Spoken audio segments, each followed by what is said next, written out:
You are listening to the Build a Brain podcast with Dr. Jeannie Zaire. Join the quest to shape an efficient brain that fires on all cylinders and runs like a fine-tuned machine. You are now in the capable hands of an international presenter and a pathologically optimistic brain builder. Dr. Zaire will give you the right blocks to build that 3 pounds of cerebral muscle for you, your child, or the young adult you teach or mentor. Block by block, thought by thought, now is the time to build a better brain. Let's get started. Welcome, friends, to episode 18 of Build a Brain. I'm Dr. Jeannie Zaire, and I'm just so honored to have you join me on this journey of block by block, thought by thought, building a brain using Reuven Feuerstein's 28 thinking skills, and we are on number 18. Now, know that there's no special order. Okay, you don't have to do these in order. You can listen to them just because a topic catches your interest. Today's thinking skill is giving a thoughtful response. This is in the output phase of the cognitive functions, and it flows really nicely after number 17, where we talked about just a moment, let me think. Well, this is about being able to put your words together. Now, one of my mentors in the Feuerstein program is an amazing genius. We talked about geniuses, Kibwe, in our last episode. Dr. James Kennard, okay? He and his wonderful wife, Gwen, live in Chicago, and he's this really cool guy that was put in charge of me to be my mentor, okay? I'll have to try and get his picture for the episode so that you can meet Dr. Kennard. I watched him come into my school. I was the principal at an elementary school, and I used some of my title money to bring Dr. Kennard in, and he taught me how to do this beautiful thing with children that were in 4th grade who, you know how you used to answer in school, the teacher would say, what's the answer to this question? And you'd say maybe 1 or 2 words, right? And you hoping that you got the right answer. But Kennard would say, okay, that's good. Tell me more. And the kid would, big eyes, look at him and go, what else you want me to say? Tell me more, add more to that answer. Or he would kind of guide him by adding another question. And he would have that child go from a 1 or 2 word answer until that child had expanded to this beautiful, full, big sentence that, honest, was just stunning. I'm sitting there going, how did he get all that out of that kid's head? And then Kennard wasn't done with that kid. You'd think the rest of the kids were going, poor Josh, he has to do all this thinking. I'm just going to sit back here and loaf, right? Oh, no. Kennard would turn to another kid and say, James, would you please repeat everything that Shelby just said or Joshua just said? Well, that put the kids on their toes. They knew not only did they have to pay attention to what Kennard was teaching us how to mediate, how to help children think in full, beautiful sentences, not just 1 or 2 word answers. And it was a beautiful thing to watch. So I want you to think about this idea of having my words ready to think and respond in a full sentence. And I'm going to apply it today for young adults that are going in for a job interview. So Kibwe, how many job interviews have you done in your lifetime? Can you give me a number? Oh, I would have to say at least 12. Wow, Yeah. That's a lot. Yeah. And do any of them stand out that you remember that they were either really wonderful or really awful? Either one. So I've felt a couple times like I had really, really great interviews, but didn't get selected. So, I think for me at least, I didn't know what or I don't feel like I don't know what people expect. I try to Mhm. ask questions back, to show that I'm interested. Excellent. But Excellent. didn't always work out. So I'm not really, that's kind of a working theory at this point. It's just like, I Yeah. don't really know Yeah. if that works. It didn't always work out for Yeah. me, but Yeah. I love to help people get ready for interviews. And one thing that I like to tell young people is, well, of course, you've got to be relaxed and look like you're a confident person, right? But don't worry about jumping into the answer.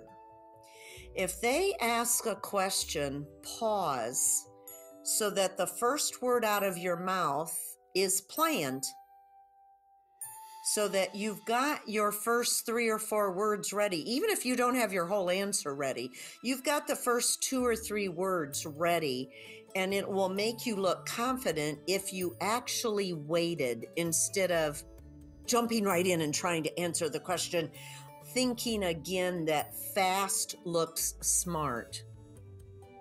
If you're thoughtful and you've paused and you've looked at them and kind of nodded your head, turn your head to the side and show that you're thinking about what they just asked you, they're going to go, oh, this guy's a thinker. Right? He's not just impulsively jumping in and answering real quickly. Now, I'm not saying you're sitting there for a minute scratching your head, okay?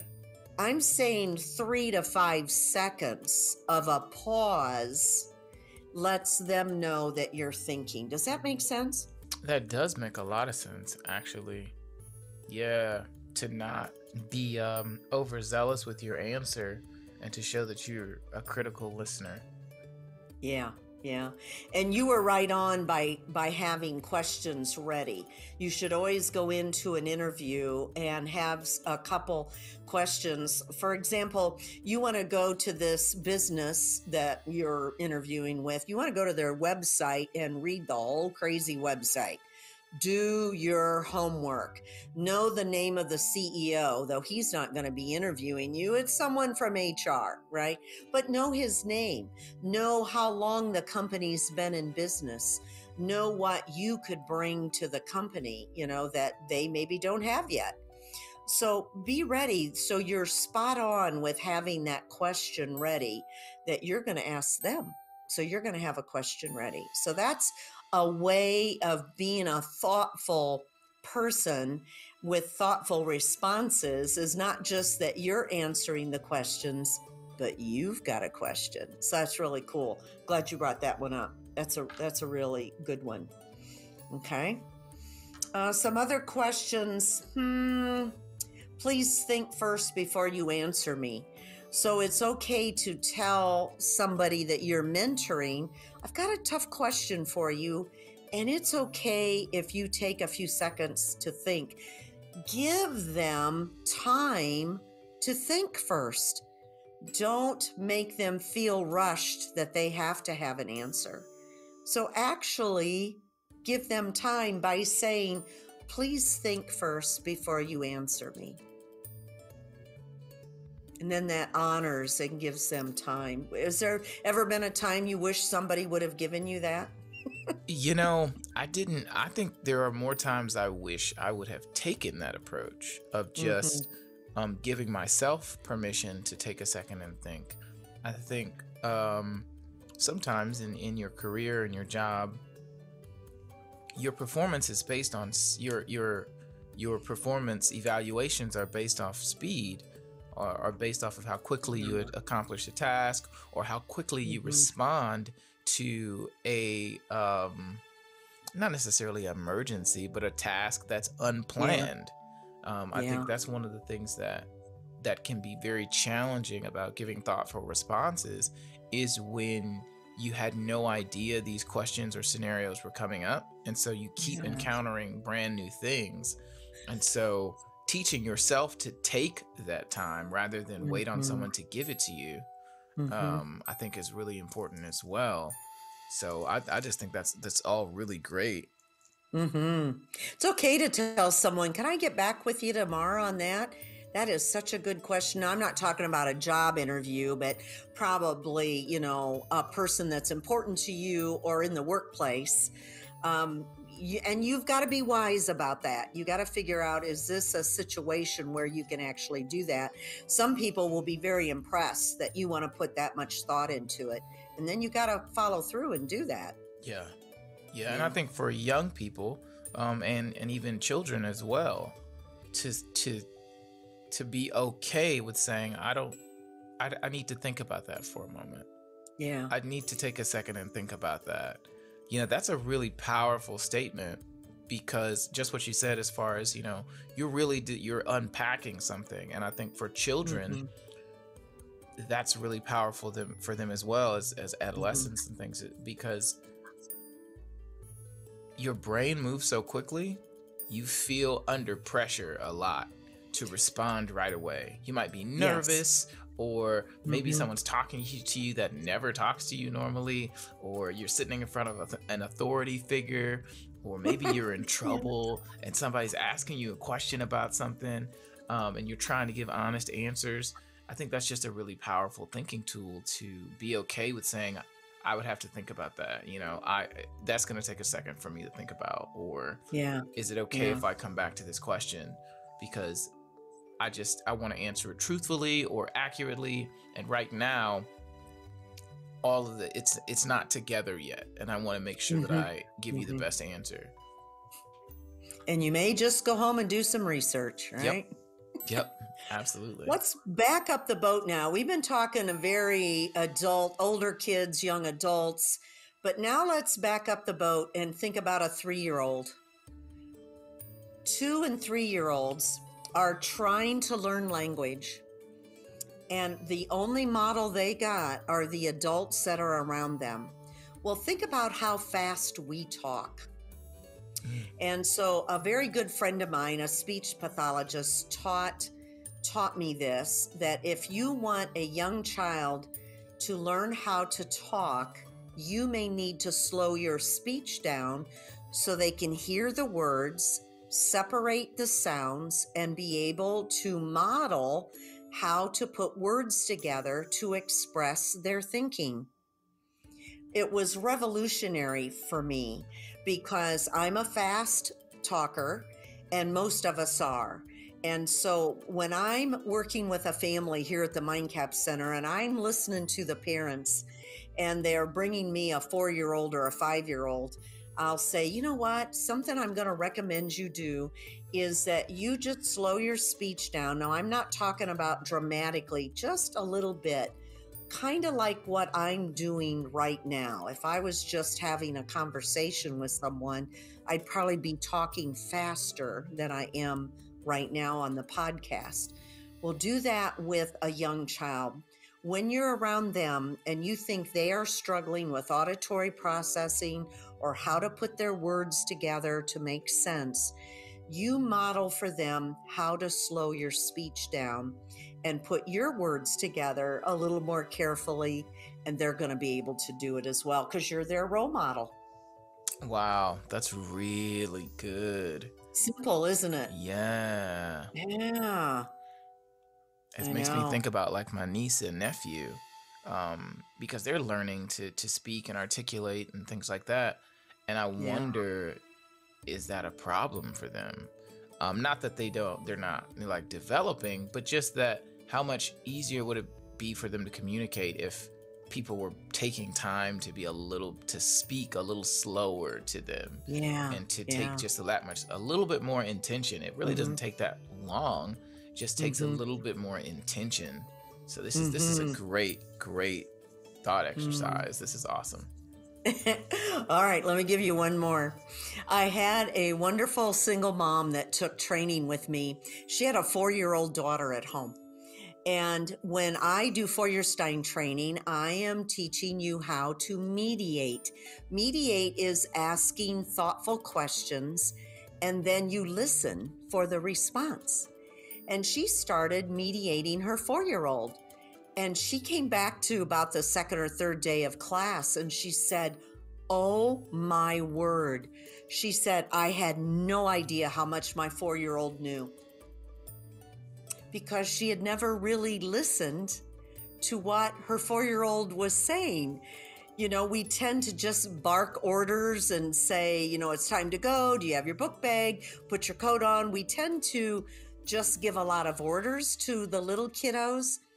But when do we ask a question and then get quiet and listen to what they've got to say and just nod and give them body language that tells them you're going to listen? So try it, Kid Boy, with your nieces and nephews.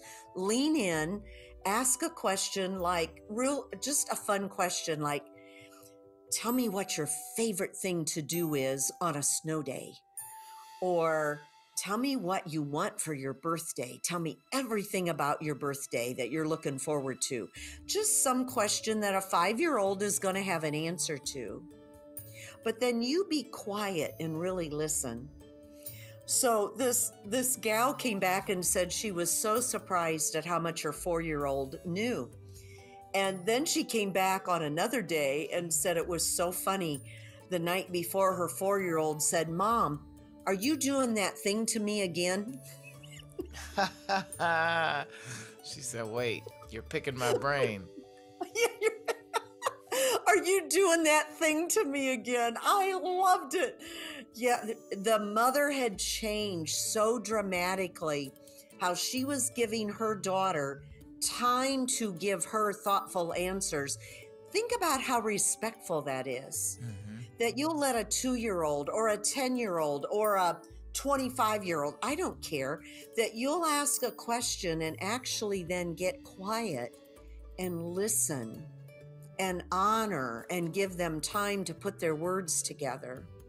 And follow up with a question. If you're not sure what they really meant, say, "Oh, is this what you were saying?" That way where we paraphrase what someone is just said to make sure that we understand them. So that's part of mediation, which is the method that Feuerstein identified is the highest level of human interaction. And that's going to be where we go. When we get done with these 28 thinking skills, we're going to dive into mediation. There's 12 parameters for that. So when we get done with the 28, we're going to do the 12 for mediation, and it's going to be awesome. So there we go, my friends. There is episode number 18, giving a thoughtful response. So there's another block for you to put in for your brain to be built just a little bit better and a little more efficient. I hope you'll leave a 5-star review, and please share this podcast. It's meant for anyone and everyone because we all have a brain. So you qualify, anybody qualifies to listen to this podcast. I hope you've enjoyed it, and I really appreciate you following us along on this journey. Kid Boy, thank you for all that you do to make this possible. Absolutely. It's my pleasure. Thanks for listening to the Build a Brain podcast. If you're wanting more information on how to build a brain, please visit the website for the MindCap Center in Fort Wayne, Indiana at www.mindcap.org. That's www.mindcap.org. Children and adults from across the United States and Canada have found the cognitive help they needed at the MindCap Center. Their specialized team is trained in all levels of the Feuerstein program and can literally help you or your child build a new brain. We'll see you next time.